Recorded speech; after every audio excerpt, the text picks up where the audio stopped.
Highly reliable and esteemed football journalist David Ornstein revealed, amongst other names, Chelsea had set their eyes on Manchester United's Alejandro Garnacho and Borussia Dortmund's enigmatic winger Jamie Gittins, with the pride of London looking for attacking reinforcements in the hope to secure a place in Champions League football next season.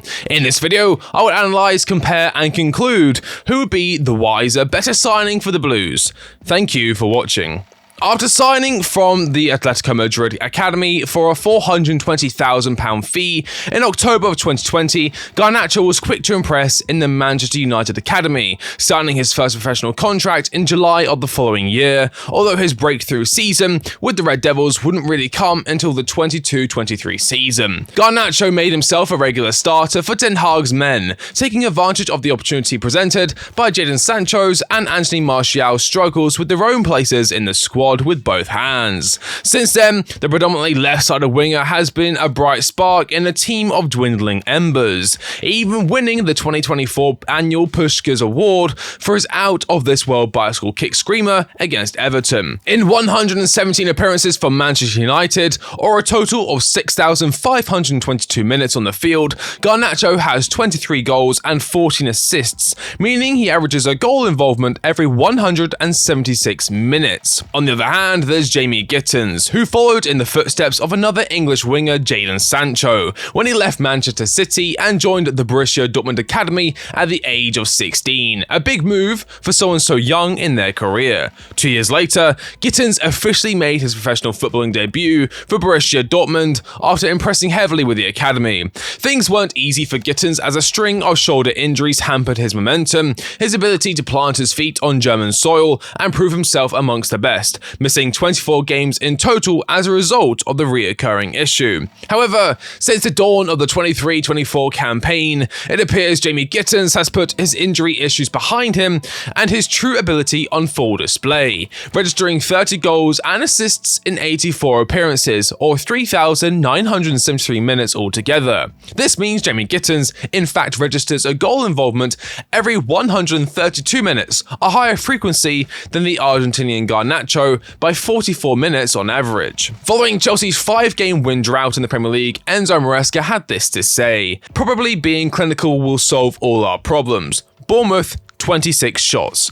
It's clear to see Maresca has a very clear idea of the type of additions needed to put Chelsea back into the conversation. A relentless, reliable finisher who is clinical in front of goal. Here, I've compared both Garnacho and Gittins to one another using data from the last 365 days, and the results point towards one player.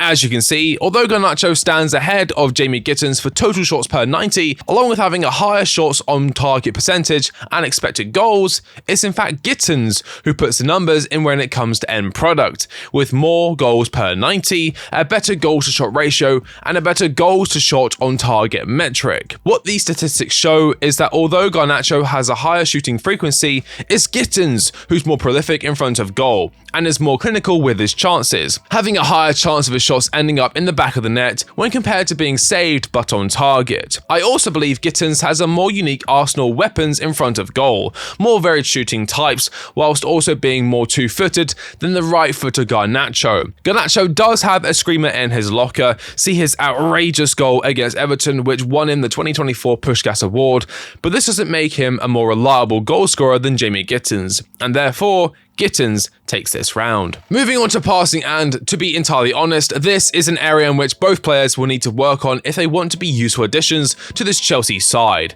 a team that loves to dominate possession, create passing lanes and break down teams systematically. As you can see, neither player is really standing out as the perfect choice regarding their passing output. Both have lackluster passes completed percentile rankings, low-key passes with the Argentinian creeping ahead of the Englishman, and both really failing to press with passes into the final third and passes into the penalty area.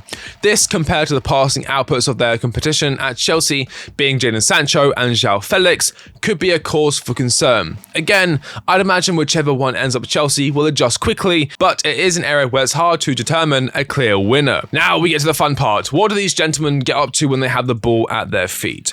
What I can say is both Garnacho and Gittins love to explode with the ball, take on players and carry the ball into the attacking areas of the field. Both rank in the 90s for carries into the penalty area and progressive take-ons. I would say, however, Gittins is much more likely to take the ball and make something happen himself, averaging 7.95 take-ons per 90 and ranking in the 98th percentile for successful take-ons, meaning he is a master at getting past his opposition using silky footwork and quick body feints before setting himself up nicely for a shot with either foot. Garnacho is arguably more limited on the ball, with his obvious preference for his right foot, making it a little bit easier for defenders to neutralize the Argentinian's attacking potency by showing him onto his weaker side. I would also like to bring into light the tenacity of Garnacho, something I believe is sometimes overlooked in football and not really a measurable metric. But there's no denying Garnacho has incredible heart, and like other players like Delap or Gyökeres, is not afraid of a physical duel and will give 110%. The position in which both these men will be walking into is that of the left winger in a four-man Chelsea attack,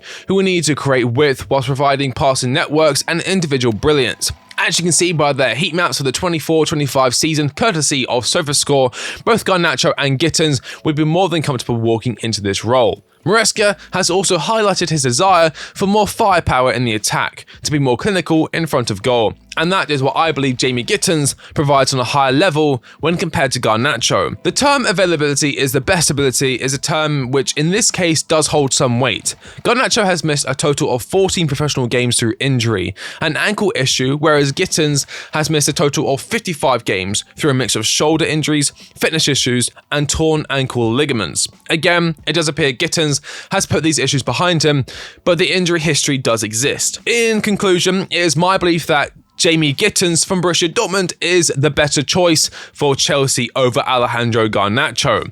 He's a better finisher, he's better on the ball, he's more versatile and two-footed, and he loves a chance to prove himself as one of the best young players in the world. Of course, the cost must also come into play, with an expected asking price of around 100 million euros for the English winger according to Bild, whereas Garnacho would be cheaper at around 60 million euros according to multiple sources. Is there a 40 million euro discrepancy in their abilities? A tough question to ask, and one for the sporting directors to handle. Let me know your thoughts in the comment section down below. Thank you for watching.